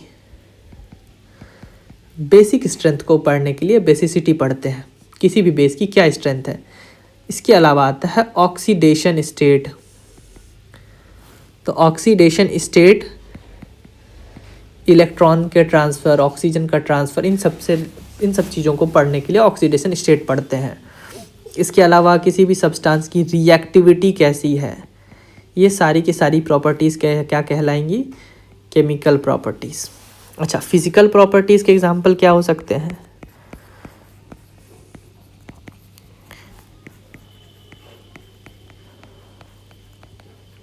फिजिकल प्रॉपर्टी के एग्जांपल में फिजिकल प्रॉपर्टी क्या थे? Can be studied without identity change. Suppose that किसी भी सब्सटेंस की मेल्टिंग पॉइंट कितनी है, ठीक है, उसके अलावा उसकी स्मेल कैसी है, उसका शेप कैसा है, ठीक है, उसकी लेंथ कितनी है, अच्छा उस सब्सटेंस का मास कितना है, डेंसिटी कितनी है, ठीक है, वॉल्यूम कितना है, कलर हो गया, कलर कैसा है। इन सब चीज़ों को स्टडी करने के लिए क्या अपन को कोई चेंज करने की ज़रूरत पड़ रही है क्या? सब्सटेंस में देख के ही बता सकते हैं, मेज़र करके बता सकते हैं बिना चेंज किए। तो ये सारी प्रॉपर्टीज़ कैसी होंगी? फिजिकल प्रॉपर्टी होंगी, ठीक है। अपन मेज़र कर सकते हैं, आइडेंटिफाई कर सकते हैं बिना चेंज किए सब्सटेंस को। क्लियर है? आ जाओ आगे बढ़ते हैं। अगला रिएक्शन हमने फिजिकल रिएक्शन देख लिया है, केमिकल रिएक्शन देखना है, मतलब केमिकल चेंज देखना है। फिजिकल चेंज तो देख चुके हैं। ध्यान देना, चेंज और रिएक्शन में बहुत ही छोटा सा डिफरेंस है, मगर मेजर डिफरेंस है। जब अपन केमिस्ट्री पढ़ रहे हो, टीचर्स मिसनॉमरली चेंज और रिएक्शन को यूज़ करते रहते हैं, लेकिन जब हम फिजिकल चेंज की बात करें, आइडेंटिटी चेंज नहीं हो रही है, केमिकल लेवल पे कोई इंटरेक्शन नहीं है, तो वो फिजिकल चेंज है, रिएक्शन नहीं है, ठीक है। जो अपना केमिकल चेंज होने वाला है उसकी स्टडी करते हैं। आ जाओ, केमिकल चेंज क्या होता है? यहाँ केमिकल चेंज में अपन रिएक्शन वर्ड का यूज़ करेंगे। इसके पहले रिएक्शन वर्ड का यूज़ करना गलत बात, मिसनॉमरली कई बार बुक्स में भी दिया जाता है, लेकिन गलत बात है। अच्छा, आ जाओ, केमिकल चेंज क्या होता है? A chemical change is a change in which one or more new substances are formed। क्या वहाँ पे नया सब्सटेंस बना था फिजिकल चेंज में? नहीं, बस कंडीशन चेंज हुआ था, सब्सटेंस की आइडेंटिटी इंटैक्ट थी, वही की वही सब्सटेंस था। न्यू सब्सटेंसेस आर फॉर्म्ड, यहाँ पर न्यू सब्सटेंस बनेगा विथ, वहाँ पर केमिकल कंपोजिशन, केमिकल प्रॉपर्टी तो सेम थी, मगर यहाँ पर तो चेंज होगा विथ डिफरेंट केमिकल प्रॉपर्टीज। बेटा जी, फिजिकल चेंज में क्या चेंज हो रहा था बताओ? फिजिकल चेंज में फिजिकल प्रॉपर्टीज चेंज हो रही थी। Change in physical properties. Chemical change में क्या होता है?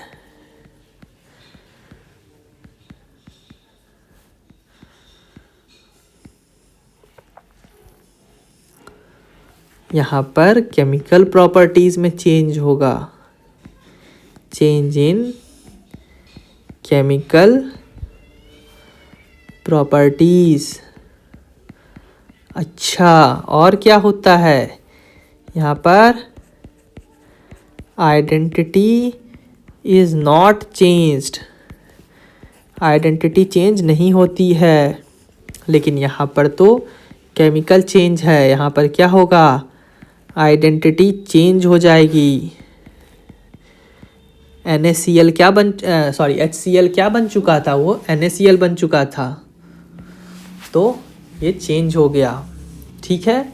यहाँ पर एक केमिकल चेंज ऐसा चेंज है जिसमें वन और मोर सब्सटेंस एक दूसरे से रिएक्ट करके एक से ज़्यादा सब्सटेंस बना सकते हैं जिनकी डिफरेंट केमिकल प्रॉपर्टीज़ हो। और ऐसा होता क्यों है? Due to chemical reaction. तो केमिकल चेंज होता किस कारण से है? केमिकल रिएक्शन के कारण से। अच्छा, केमिकल रिएक्शन क्या होता है मैं आपको बताता हूँ, आ जाओ।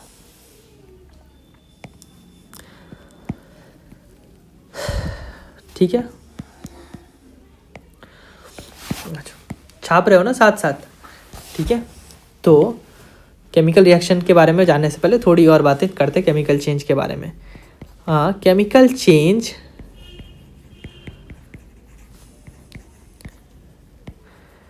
is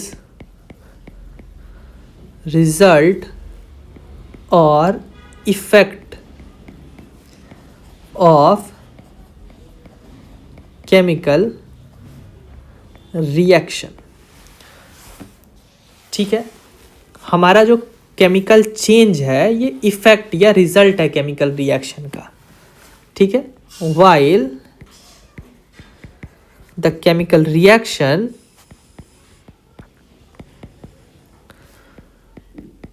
इज, ये मैकेनिज्म या प्रोसेस है जिस प्रोसेस से होकर के गुजरता है, फिर हम चेंज कहते हैं। जो बदलाव आया उसे अपन केमिकल चेंज कह देंगे, और जिस प्रोसेस से होके गुजर रहा है वो, उसे जिस मैकेनिज्म के थ्रू हो रहा है वो, उसे हम केमिकल रिएक्शन कहते हैं। केमिकल रिएक्शन और केमिकल चेंज का डिफरेंस पता चल गया। What is chemical change? It is effect of chemical reaction. But what is chemical reaction? Chemical reaction तो प्रोसेस है, एक स्टेप है, मैकेनिज्म है जिसके कारण केमिकल चेंज होता है। ठीक है, केमिकल रिएक्शन क्या होता है भाई? प्रोसेस तो है, मगर है क्या ये chemical reaction? In chemistry a change is said to be reaction when substance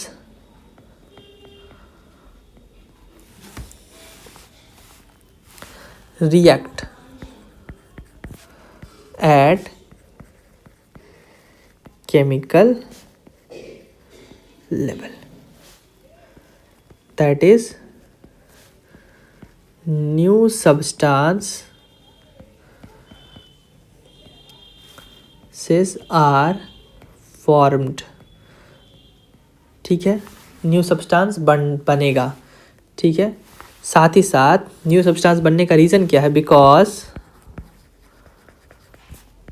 chemical bonds are broken और फॉर्म्ड। अच्छा जी, चलो मैं अभी बताता हूँ क्या बात है। ये कहना चाह रहा है कि हम फिजिकल चेंज तो बोल सकते हैं, ठीक है, लेकिन फिजिकल रिएक्शन नहीं बोल सकते। क्यों नहीं बोल सकते? क्योंकि यहाँ पर केमिकल लेवल पे कोई भी न्यू सब्सटेंस नहीं बन रहा है, कोई भी बॉन्ड ब्रेकिंग या न्यू बॉन्ड फॉर्मेशन ऐसा नहीं हो रहा है। ठीक है, लेकिन इसी की जगह हम केमिकल रिएक्शन और केमिकल चेंज यूज़ कई बारी कर सकते हैं। हालांकि केमिकल रिएक्शन तो एक प्रोसेस है, मैकेनिज्म है, बट हम यूज़ कर सकते हैं इस जगह पर, क्योंकि केमिकल रिएक्शन या केमिकल चेंज में न्यू सब्सटेंस का बनना होता है, बॉन्ड का ब्रेकिंग और बॉन्ड का फॉर्मेशन होता है। ठीक है, इस कारण मैटर को हम कई बारी सब्सटेंस बोलते हैं। Matter is called substance when it is involved in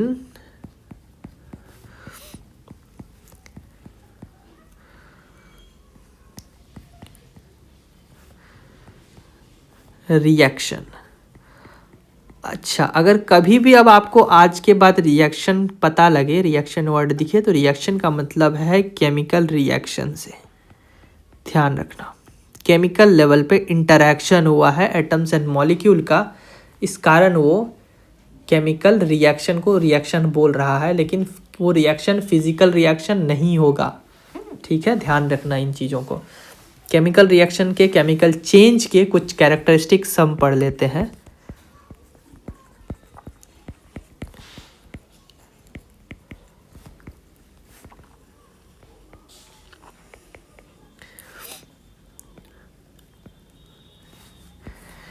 chemical change के क्या क्या कैरेक्टरिस्टिक्स हैं। जो उसमें सबसे पहला कैरेक्टरिस्टिक्स आता है बेटा, वो ये आता है न्यू सब्सटेंसेस आर फॉर्म्ड। कोई नया सब्सटेंस बन रहा है, आइडेंटिटी चेंज हो रही है ना।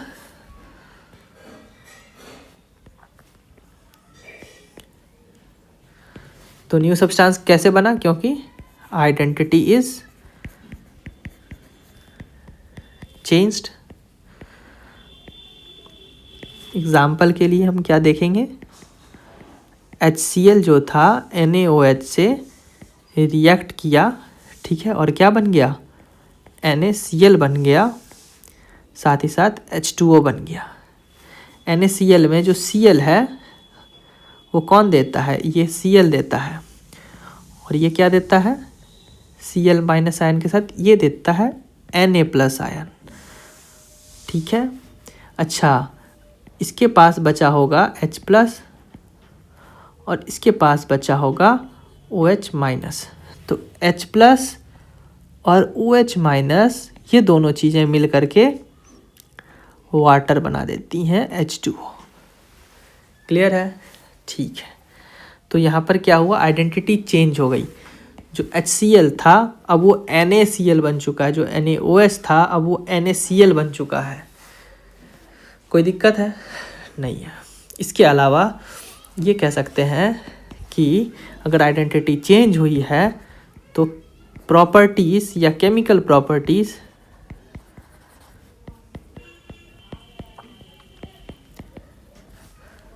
एंड फिजिकल प्रॉपर्टीज़ भी, दोनों ही प्रॉपर्टीज़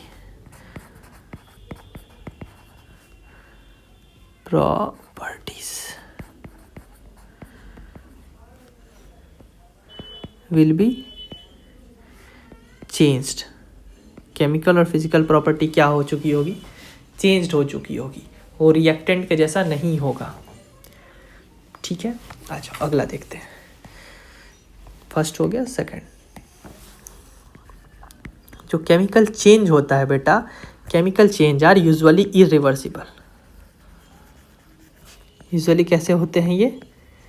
इरिवर्सिबल होता है, मतलब कि वापस से ओरिजिनल सब्सटेंस अपन रिकवर नहीं कर सकते।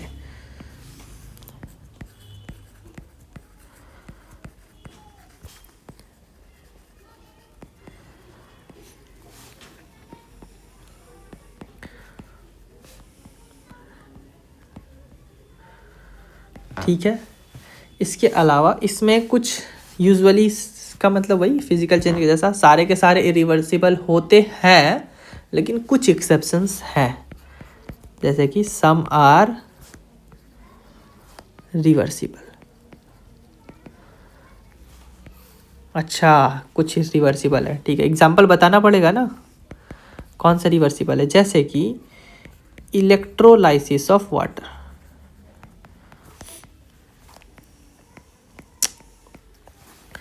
And recombination of hydrogen and oxygen। मतलब कि वाटर की इलेक्ट्रोलाइसिस होना और वापस से हाइड्रोजन और ऑक्सीजन का जुड़ जाना। जब वाटर की इलेक्ट्रोलाइसिस होती है तो क्या होता है बेटा, आपने क्लास 10th में पढ़ा है ना, 2H2O होता है। जब उस वाटर को अपन जब इलेक्ट्रिसिटी पास करते हैं वाटर में तो क्या होगा, वो H2 आयन प्लस, ये गैस की फॉर्म में होता है, प्लस में ऑक्सीजन आयन की फॉर्म, H2 एटम और H2 मॉलिक्यूल और O2 मॉलिक्यूल की फॉर्म में ब्रेक डाउन हो जाता है। मतलब कि जब अपन वाटर में इलेक्ट्रिसिटी पास करते हैं तो वो हाइड्रोजन और ऑक्सीजन की फॉर्म में ब्रेक हो जाता है। ठीक है, ये वापस से जो हाइड्रोजन और ऑक्सीजन है ये रिकवर किया जा सकता है। किस प्रकार से? जब इसको वापस अपन रिएक्ट करवा देंगे तो ये वापस से क्या बन जाएगा? H2O liquid. मतलब कि ओरिजिनल सब्सटेंस को तो रिकवर करवा लिया गया।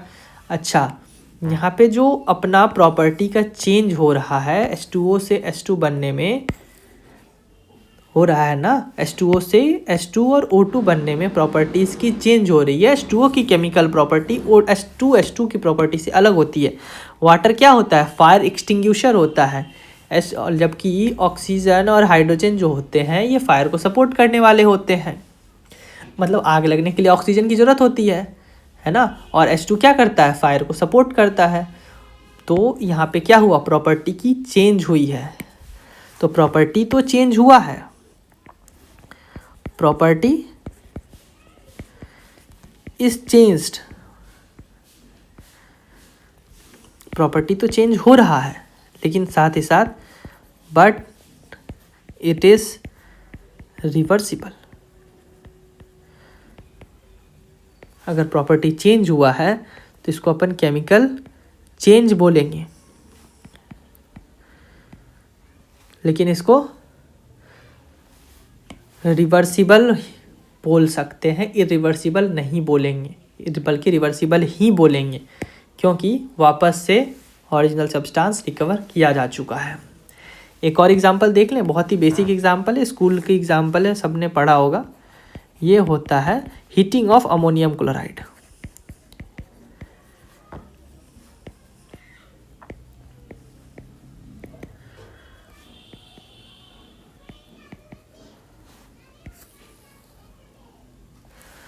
अमोनियम क्लोराइड का फार्मूला बोलो बेटा। केमिकल फार्मूला क्या होता है? NH4Cl। ये सॉलिड की फॉर्म में होता है। जब इसको अपन हीट देते हैं ना, ठीक है, तो ये अमोनियम NH3 अमोनियम मॉलिक्यूल में, ठीक है, साथ ही साथ ये HCl की फॉर्म में ब्रेक डाउन हो जाता है गैसियस फॉर्म में हीट देने के बाद, ठीक है। तो ये कैसा है? इसको हम वापस से अमोनियम क्लोराइड में बदल सकते हैं मिक्स करके, मतलब वापस रिएक्ट करने को दे दें तो वापस से अमोनियम क्लोराइड बन जाएगा। क्लियर है? तो ये भी कैसा है? प्रॉपर्टीज तो चेंज हुआ, आइडेंटिटी चेंज हुआ, प्रॉपर्टी चेंज हुआ, प्रॉपर्टी चेंज, ठीक है। केमिकल रिएक्शन बिल्कुल सही। रिवर्सिबल या इरिवर्सिबल? तो रिवर्सिबल। वैसे यूजुअली केमिकल रिएक्शन तो इरिवर्सिबल होते हैं। अच्छा, अपन ने दो देख लिया, तीसरा कैरेक्टरिस्टिक्स, दो कैरेक्टरिस्टिक्स अब तक कवर कर चुके हैं। तीसरा कैरेक्टरिस्टिक होता है केमिकल चेंज का, change in chemical composition. Chemical composition में बदलाव होना। केमिकल कॉम्पोजिशन फिजिकल चेंज में तो कांस्टेंट था, मगर यहाँ पर चेंज हो रहा है। फॉर एग्जांपल, कार्बन का ऑक्सीजन के साथ रिएक्शन करा के अपन CO2 बना रहे हैं। ये देखो, ये रिएक्टेंट 1 है ना, और ये क्या हो गया? ऑक्सीजन अपना दूसरा रिएक्टेंट है। अच्छा, और ये क्या बन गया? प्रोडक्ट बन गया, ठीक है, प्रोडक्ट बन गया। रिएक्टेंट के पास क्या है? 1 कार्बन एटम, ठीक है, इसके पास क्या है? 2 ऑक्सीजन एटम। लेकिन जो बन के निकला है उसके वो जो है ना, मिक्सचर हो गया दोनों का। क्या है इसके पास? इसके पास 1 कार्बन एटम है एंड 2 ऑक्सीजन एटम्स हैं। मतलब कि आइडेंटिटी क्या हो गई?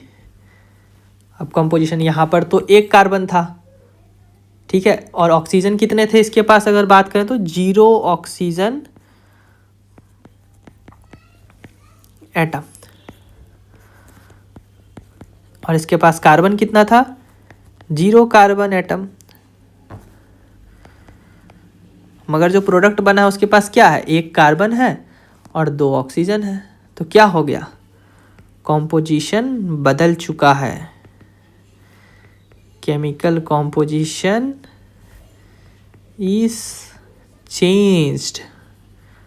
बहुत बढ़िया, बहुत अच्छा धैर्य बनाए हुए। बस 2 टॉपिक और है, कवर कर देते हैं, छोटी सी चीज़ें हैं बस, बेसिक सी बातें, ज़्यादा इसके लिए टाइम देना सही नहीं होगा, ठीक है। चेंज इन, अच्छा केमिकल कॉम्पोजिशन चेंज हुआ है तो केमिकल प्रॉपर्टीज़ भी चेंज होंगी, है ना, नहीं होगा चेंज। कार्बन की कुछ अलग प्रॉपर्टीज़ है, ऑक्सीजन की कुछ अलग प्रॉपर्टी है, CO2 की कुछ और अलग ही प्रॉपर्टी है भाई, तो ये भी होता है। इसके अलावा 5वां, ऑब्जर्वेबल साइंस। इसमें कुछ ऐसी अपन को साइंस दिखती है, जैसे पॉपिंग गैस, कुछ स्मेल आ रहा है अपन को, दूध का जलना, एक अलग स्मेल आता है ना, हाइड्रोजन जब बर्न होता है तो एक पॉपिंग बबल्स टाइप के स्मेल आती, पॉपिंग बबल्स रिलीज होती है, ठीक है। तो ये ऑब्जर्वेबल कुछ साइंस है। तो इसमें क्या होगा, चेंज इन कलर, कुछ कलर में चेंज आ गया। देखो कलर एक फिजिकल प्रॉपर्टी है, उसको हमें मेज़र करने के लिए, देखने के लिए बस नेकेड आई से आइडेंटिफाई कर सकते हैं, लेकिन अगर कलर में चेंज हो रहा है तो ये केमिकल चेंज कहलाएगा। क्लियर है। फॉर्मेशन ऑफ गैस, जैसे ऐसे कुछ रिएक्शंस होते हैं जिसमें हाइड्रोजन गैस का रिलीज होता है, जिसको अपन पॉपिंग से पहचान पाते हैं, धुआं निकल रहा है कहीं से। फॉर्मेशन ऑफ प्रेसिपिटेट, किसी भी रिएक्शन में कुछ शेष सॉलिड बच जाती है तो उसे प्रेसिपिटेट कहते हैं। तो प्रेसिपिटेट को बनना, ये सब चीज़ों को अपन धीरे धीरे, मैं अब एक एक वर्ड पे चल रहा हूँ ना, तो एक एक वर्ड को क्लियर करते चलूँगा, एक दिन में तो सब पॉसिबल नहीं है ना करना। फॉर्मेशन ऑफ प्रेसिपिटेट, इसके बाद रिलीज या एब्जॉर्प्शन ऑफ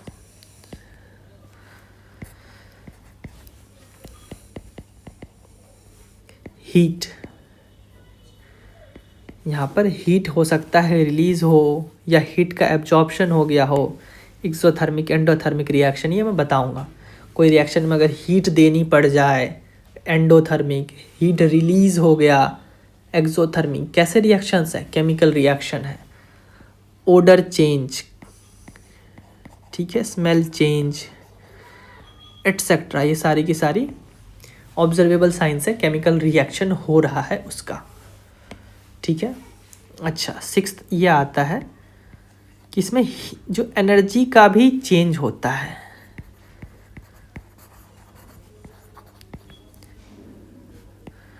ठीक है।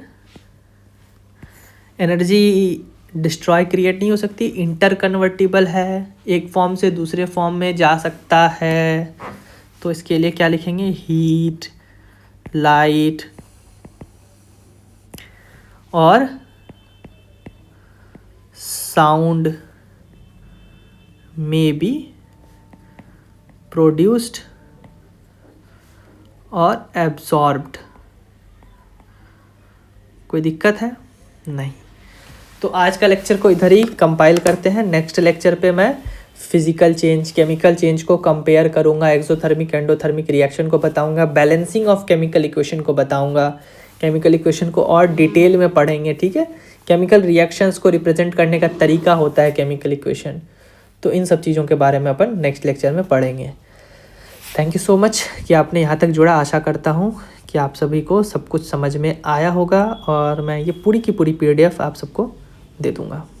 कोई दिक्कत हो कमेंट सेक्शन में कमेंट करो, मैं बता दूँगा आप लोगों को, सबके सारे के सारे डाउट्स क्लियर किए जाएंगे। Thank you so much, bye bye guys.